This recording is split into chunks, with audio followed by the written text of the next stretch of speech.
Joining us right now on the Comcast Business Hotline from the Ricky Room is Super Bowl champion. He does a tremendous job on pre- and post-game live and Birds Huddle, Mr. Barrett Brooks. How you doing today, Barrett? Good, man. Good, man. This is my time of year. This is when I get to watch as much film as I want to watch. These young guys trying to make it to the NFL. They'll probably take a pay cut when they get to the NFL from all that NIL money, but, hey, I'm ready to talk about them, man. Yeah, just the first rounders is going to get the increase. Everybody else is taking a cut. I know you're a man who believes in the trenches. Let's step away from the trenches first. Looking at that defensive side of the ball in particular, what position do you think the Eagles need to nail the most in the draft outside of the trenches? You know what? I'm actually thinking it's the 3 technique. They need some defensive linemen to come in. Morrow is going to be great next year, but I just don't think we have enough depth. You know, Davis is still turning the corner. He played well last year, especially towards the end of the season, but I need more depth at that position. So I'm thinking either going a 3 technique to the edge. The edge, and now let me ask you something. It seems like one big problem on offense, and it seems like it's going to be the tight end. What round do you think they're going to be trying to sneak in a tight end? Well, man, they got Dallas Goedert in the second round. So if there's an opportunity to get a guy, I would say the second round would be good. And, and everybody keeps talking about Dallas Goedert not being here. I want him here. In fact, I think he's worth every single penny that his contract he's supposed to get paid for this year coming. But it's just that dead cap hit of $23 million. They just can't do that. So I'm hoping they're trying to work out a deal where he's going to take maybe a little less money. But we're talking about Dallas Goedert being a great tight end, and he showed that he's one of the best in the business toward the end where it counted, during the playoffs and in the Super Bowl. So you're going to ask that number 3 receiver, it's our tight end, to take a pay cut.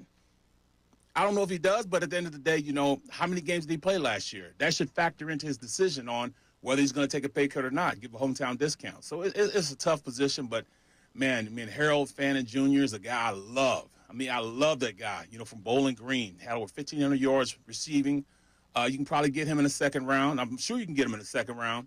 He can come in and play immediately. 1,500 yards as a tight end. He was their major guy last year, their number 1 weapon. And it just so happens that his head coach is now the quarterback's coach for the Eagles. Interesting. That's very interesting there, Barrett. Another position, I want to ask you about the secondary because it was so good last year, as you know, with the number 1 ranked defense, and they didn't have to get to the quarterback. They were actually one of the only team in the NFL that their expected yards per play didn't go down when they didn't get pressure because the secondary was that good. But now you have 2 guys who were 3rd string on the depth chart last year, currently starters. Do you think that both Sidney Brown and Kelee Ringo end up starting the season as starters? Well, I'm very confident Kelee Ringo. That's my guy. I think he'll be a guy who can come in and play, and I think he'll play very well. He's a big guy, 6'2". He ran a 4.3 40. He was competing for that starting position, So, I believe he can come in and start. But at the end of the day, you look at it, I think that Sidney Brown and health has been a problem with him. And you talking about a guy that had just, he's all go. He is all go. And I think he needs to slow down a little bit, so the game can open up to him a little bit. But, I think he can still be a great player also. But if there's any efficiency in the defensive backfield, I would have to say the safety opposite of Blankenship. Can Sidney come in and play? A guy like Malachi Starks is somebody they may need to think about going and maybe use some of the draft assets to move up in the draft and get him. Georgia guy. We love Georgia guys, and they seem to fall to us a lot of the time. You look at it. Our best players from Georgia fell to us. Nakobe Dean, Kelee Ringo. You look at Jalen Carter. All these guys dropped to us. Even Davis dropped to us. Yeah. So, that's something we need to think about. But I really think the safety position right now is the Achilles heel of this franchise. A lot of talk about the edge, obviously. Donovan Ezaraku had come in for a visit with the Eagles. What are your thoughts on the chances that they get him from Boston College? Why are you laughing? I'm talking about a guy. He's going to come in. He's going to play. He was second in sacks. He can come in and play. He can play at a level. He's only 6'2", though, and that's the only thing. 6'2", and we have smaller pass rushers here. Can they hold up against the run? Nolan Smith has shown he can do it, but Ezaraku, I believe he's a good enough player that he can come in and be stable at that side and generate pressure in the pass. But can he stop the run? We're talking about 350-pound tackles, and he'll eventually learn how to going against Jordan Mailata and Lane Johnson, throughout training camp and see if he can do it. But, I think he's going to go way too early for the Eagles to get an opportunity to pick him up. We're speaking with Barrett Brooks from NBC Sports Philadelphia, also a Super Bowl champion himself. The quarterback, I want to ask you about the quarterback because he made Time Magazine's 100 most influential people. And when Derek Jeter wrote the thing about him, he said the only thing that Jalen Hurts wanted to speak to him about was repeating. Obviously, you won a Super Bowl, but that team didn't come back the next year and win it again. We know that's really hard.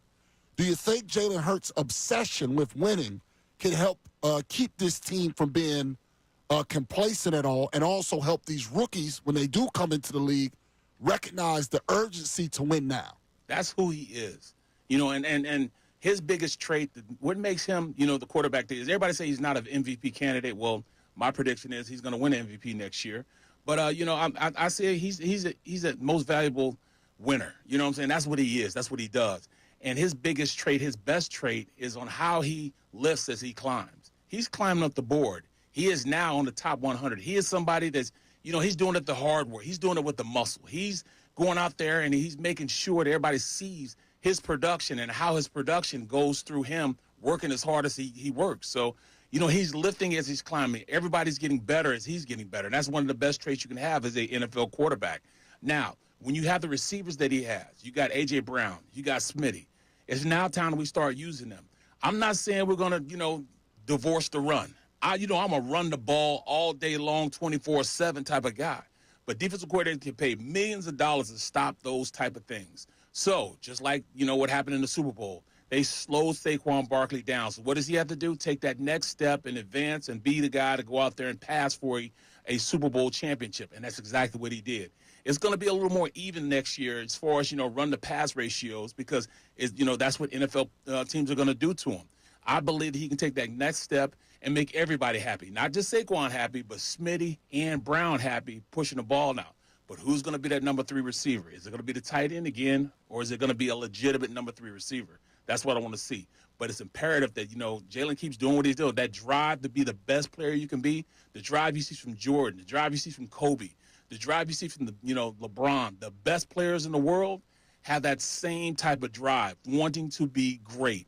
And Jalen has it. He has that it factor, and I can only say that, from what I've seen in the past, he's going to do exactly that and lift as he climbs and become the best player he can be, the best version of himself he can be, and his team will get better as he does it. Barrett, obviously we look at it and we believe that there are holes on the defense in a sense that there are question marks. Where are they going to get all these guys? I mean, you look at defensive end, defensive tackle, cornerback, safety. I know Ojulari is probably the only one coming out of that whole free agent room that is going to do anything. So where are they getting all these guys from? It's not necessarily the players this time. For once, I'm going to say it might be the scheme. It might be Vic Fangio and his ability to maximize the players that he has in that locker room. This team didn't necessarily go out there and blow everybody away with the names that they have, the athletic talent that they have. They got 2 corners that can go out there and play to the best of their abilities, and they drew up schemes to make their linebackers play as well as they played, man. So it might be Vic Fangio and the play calling, which makes the players that he implements in there that makes this defense good. And sometimes it's the scheme, sometimes it's the player. More times than not, it's the player. And the players make things happen. But I'll tell you what, scheme-wise, these guys have adapted to it, and maybe he doesn't need those big names, that because he didn't have the big names last year.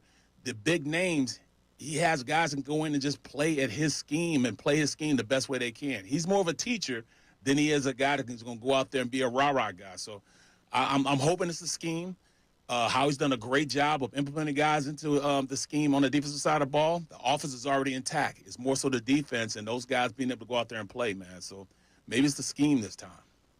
Well, Barrett, we really appreciate the time. Great work as usual. 1 week from the draft, obviously. Can't you'll be wait. all part of that coverage next week on NBC Sports Philadelphia. Appreciate you. Appreciate it, guys. Thank you. All right, that was Barrett Brooks on the Comcast Business Hotline. Thanks so much, everybody, for watching. Really appreciate it. If you want more of this content, make sure you like and subscribe. And you can do that kind of over here if you want more of the best show ever.